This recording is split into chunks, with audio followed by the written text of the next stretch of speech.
Hi everybody and welcome to the GM's Roundtable. This is a project that we've been wanting to do here at the Foundercast for a long time. We're finally making it happen. So tonight we're going to be sitting with some of our good friends and going over some various tabletop topics. Of course, I'm Cyrus. And I'm Zach. And these are two of our very good friends who have been game mastering, well, for a long time, and we've had the pleasure of joining some of their games. First of all is sort of the plot twist master is John. Ooh, yeah. Okay, I'll take that.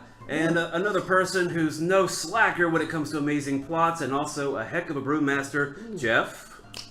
There. Oh, nice. I like the finger guns. Oh, that's classy. Yeah. That's classy. And you guys are working on a D&D podcast? Yes. We are currently we're currently working on several episodes of what we're calling the Will of the Dice. We've actually randomly rolled every aspect of our characters. Every aspect. Every single aspect of our characters.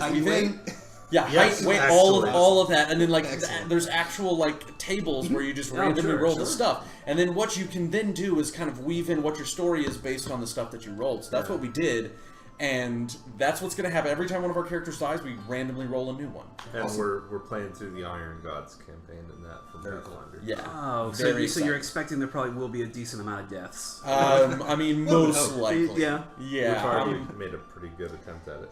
Yeah, we did a pretty solid attempt. Well, so those first few episodes should be up soon. I mean, probably not long after. Hopefully not. It really all depends on schedules for everyone involved with the game, because there's some traveling folks. We totally understand that. Google it.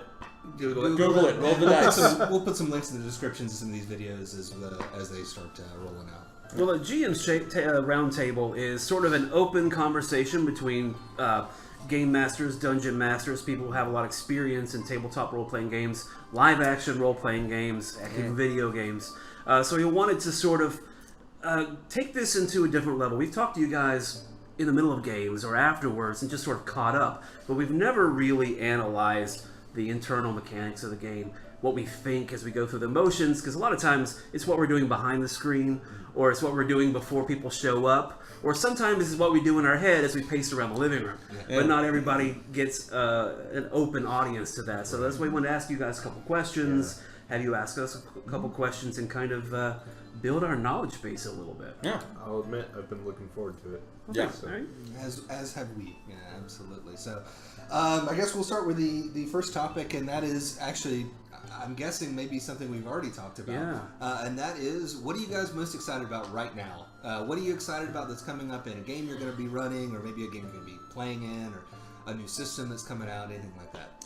Well, one of the big things that I've been talking with people about recently is Paizo is going to be releasing a second edition of Pathfinder, which on the one hand is exciting, but on the other hand, it's like the whole reason why a lot of people switched over to Paizo's Pathfinder is because the newer editions coming out of other games were leaving something to be desired. Yeah, sure. I have taken a look at some of the just not intro, but the like the changes to the mechanics. Yeah, they're putting it out little by little by little, and there are some things that I'm like, wow, that's really good, and there are other things that I'm like, that's interesting.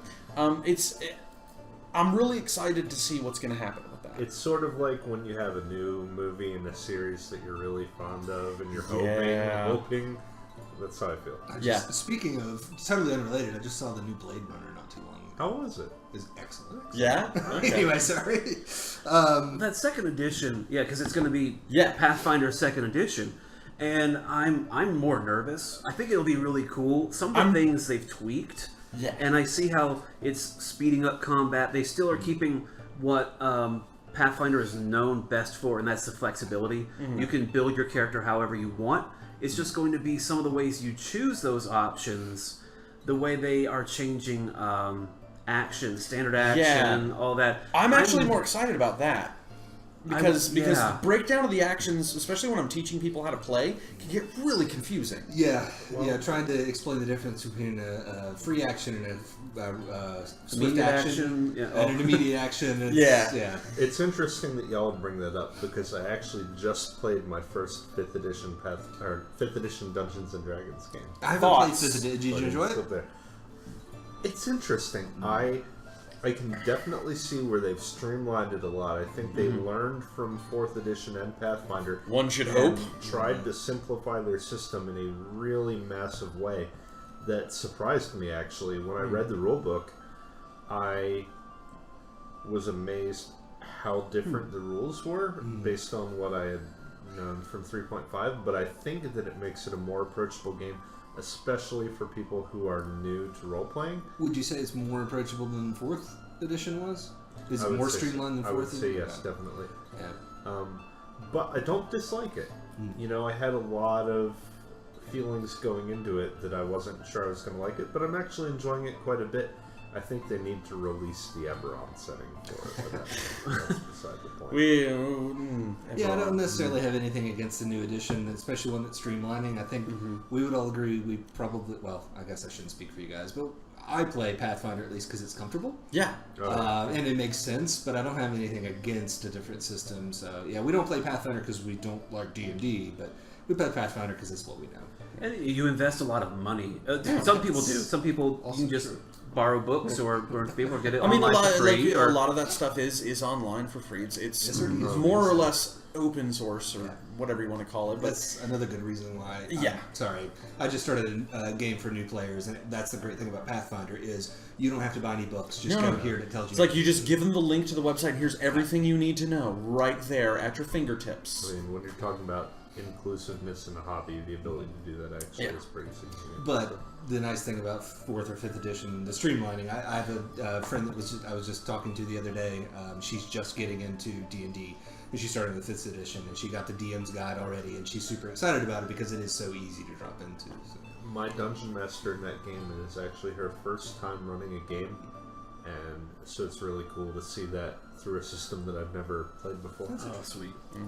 Well, Jeff, what are you excited about? Well, I'm excited about 10 different things at any given time. Right. Well, That is hard to narrow accurate. down But Yeah. I did choose one to talk to you guys about because I'm not sure if you're familiar with it, and I think it's really cool. So you've watched Stranger Things, probably Stranger Things 2, partway through, but I'm done. So Actually, no, I haven't seen the enjoy second it. season. Enjoy it, my Oh, friend. It's oh. a good time. Oh, so it evokes a lot of that nostalgia, right? That sort of- 80s E.T. Yeah. Yeah. Yeah. Hold on to that for a Okay, second. okay. I don't know if y'all have heard of this or not. It's a role-playing game called Tales from the Loop. No. Have you heard of it? yes, I have. I didn't know you had it. Live with me. We should be playing this. Why are we not playing this? Can you? It probably won't show on camera. Can you read what that says at the very bottom? I'll let Zach do it. There you go. Now, Outsourcing. now for those of Oh, I thought you you, were going to read it behind. I don't know. It says role playing in the 80s that never was. So that's a good intro to it. The game is a very rules light setting. I know y'all have played World of Darkness before, where the focus of the game is a little more on the storytelling than the crunch. Now we love the crunch too. I mean, hack and slash dungeon crunch, like It's a good time. I get excited, but this game is a really cool game also for people who maybe haven't played role-playing games before, and it plays on a lot of your nostalgia. It takes place in the 80s, but with sort of an alternate sci-fi twist. There's a little bit of alternate technology, there are robots, there are... There were robots in the 80s. yes. Didn't you see Rocky 4? yeah. And What about Johnny Five? Short Circuit? Yeah. Johnny Five? Yeah. And Short Circuit 2. Oh, I He forgot got, he got those. gold plated. He got gold And the one plated. with the little flying robots that made cheeseburgers. Batteries not That included. got included. Oh, yeah. I love that movie. I read that so many And times. oh It god, will what's make, the, even as a grown the man, it will make you cry. Journey of the whatever on that. Also, Star Voyager. Wars. Was it called Voyagers? Voyage. What's It's that? the kids who make the spaceship. That's not a robot. Those are aliens. No, those are Flight of the aliens. Navigator? Well, What? Flight of the Navigator. Yes, Flight of the Navigator. That's what I was thinking of. Sorry, Alright. Pee Wee Herman. Yes. But at any rate, the game is really cool. You pick sort of an archetype for your kid. You all play kids, and the game is structured in a way that while there is a lot of tension and risk, it's not really a life or death struggle, but it takes place in a setting where there is a top secret government project called the Loop, which is a particle accelerator that has been causing strange things to happen, whether it's rifts in space-time, dinosaurs running loose in your backyard, and it has every bit of the nostalgic 80s suburban adventure that you would expect from E.T., Super 8, any of those kind of movies. As long as I can have a Huffy. Yeah, I'm assuming Little bike, Huffy I can ride. like your bike is Can I just- signature gear? Yeah, can I just make Ness? I'm just gonna make Ness. I mean, that's Ooh, signature gear. You know what my signature gear would be? Baseball Do bat. you remember the frisbee that's just a ring? Ring? Yeah. I still have one. Whatever that thing was called, that'd be my signature gear. Okay. Okay. All right. I mean, the one that Xena Warrior Princess had. Sort of. Tactical light sight. Tactical light bright. All right. You just send coded messages. But I actually ran a game recently for some folks, and it turned out really well. And I did something that was recommended actually in their supplement, although I had not bought it yet at that point. And that was to hack your hometown. You can actually create a setting for Tales from the Loop based on your hometown and just put some of the elements from the game there. That way you can pull on your experiences in a way that makes it even more immersive for your players. A lot like World Darkness does, where you have certain cities and locales you could revisit in the dark setting. That could be a ton of fun to just put on your backpack with your friends, run through the woods with flashlights. You mean and what I radio. did from age 7 to age like 14? All right. You stopped at 14? Yeah, I had to. I moved. I was running in the woods Real with a flashlight talk. the other night. I bought Capri Suns and Lunchables and fruit snacks for my group when we played this. Yes. Good call. Yes. And the little things with the crackers and the little thing of cheese with the bread. Oh, stick. yeah. That's my jam. I couldn't And some find fun any dip. That's what the Dunkaroos, kids but, say is you my know. jam. Yeah.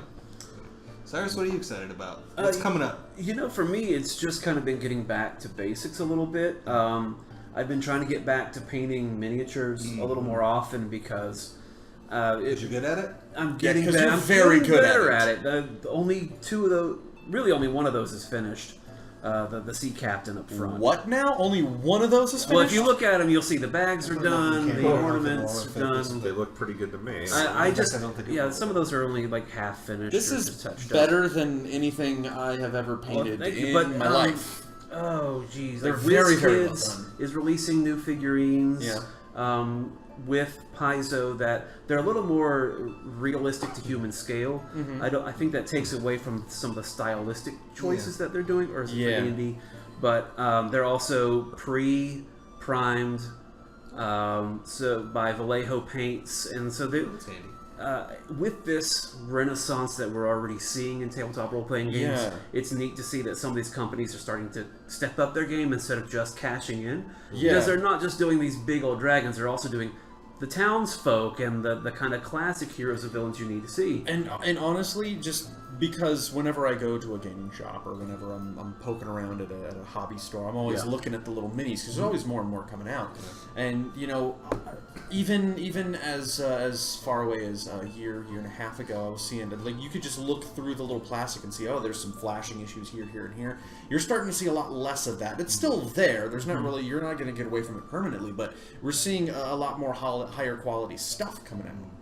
And there's been a huge boost, not only with quantity, but the community Yeah. is still growing, and in these pockets and these piles, and I'm really hoping to maybe continue to tap into those communities a little bit better because they're doing stuff that I've been doing for a while, maybe better than me, but I didn't know that there were other people Exactly. making terrain kind of like I was, and It was funny today. Facebook popped up and was suggested that I look at groups that you were a part of, and they were like mini painting groups. And I'm Yeah. like, sure, okay.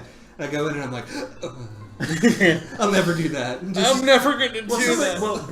what messes with you is they're painting something this big, Yeah. and you're like, I'm painting something this big. They're not. This is incongruent. Like you could do an airbrush more on this, detail, but you can't airbrush something that small. Well, you can. It's just going to be covered in one. Yeah, it's just color. going to be terrible if you ever. Done. You would appreciate this then. I spent a fair bit of time watching tutorials on YouTube about how to paint gems for my Eldar Ooh, Warhammer army. yeah. They're covered in gems, and I'm trying to get the right reflections and everything. I'm sure you'd appreciate it. Yeah, and some of these Full wax. companies I are got some over there. Yeah. Sorry, you put Yeah, that yeah. on the top and it makes it super shiny. It's beautiful. nice. I'll show you later. These companies go so deep into making glazes and washes. Not to plug. Plug away. Jeez, come on now. Who Please am I plug painting me, with all the plug me. time? Use Games Workshop. Games Workshop's paints. Really spaced here. Oh, I should Citadel, know. sorry, Citadel paint. Citadel. This Okay, episode's yes. sponsored by Games Workshop. Always thin your paint. Citadel paint. Well, what they did is just a couple years ago, they sort of rebranded. A lot of the paint colors changed, and everyone got upset. Like, why are you redoing this? But it's because instead of having all these weird variations, they now have lines of paint and lines of wash. But then they also give you just the wash coat or the gloss coat, and you mix them up yourself and make any color combination you need. So it actually saves you money. You spend a little bit more now, but it extends the life. And some of those are like ways to make gemstones look more translucent. More But gemstones. Well, what How I've do you done- know if it's goblin snot green or not? Like, you're right. You have to have the right color wheel that has goblin It's snot based on green how on you it. interpret goblins. Yeah. 'Cause all of us My would goblin interpret it in snot different green ways. and your goblin snot green may be two Is very this a different country things. goblin or a city goblin? Yeah, what has he been eating? legitimate. How was he killed? Zach, what are you excited about? I'm looking forward to running more games. I mentioned earlier that I ran a game for some new players. I'm in the and- middle of starting one right now. Yeah, it's that's a a good tremendous time. amount of fun really? by itself. It's a good time. But I thought, why the heck not? If I'm running a new game, I might as well make an entire new setting. So I actually built my own setting. It's not done yet, but I'm really excited about the setting. It's something I've had in my mind for a couple of years. I'd really like to run a game with some regular players in that setting because it is. From what I know of it so far, it seems imaginative. There's still enough connections to things you would know in classic Tolkien. Yeah, I mean, mythology, from what you have told me about this, I'm with Cyrus. Yeah. The best way I can describe in it the is dark. Art Deco punk. It's like it's not steampunk because it's Oh, set God. in the equivalent of the 1920s. It's a lot of fun. Give me a couple spoilers. They won't tell. You won't tell, I'd like right? to do some videos about it going forward. So, All right. Alright. yeah, stay tuned for that. But Okay. that's what I'm most excited for. I'm also there were some rumblings the other night when we were playing a game together about potentially running another Westwood Games D6 Star Wars game, Oh yeah, and that made me irrationally excited. So we'll see. We'll see. For the benefit of people at home, how was it you described it, this version? It was simple, but the Westwood D6 Oh. version. I don't remember how I described it.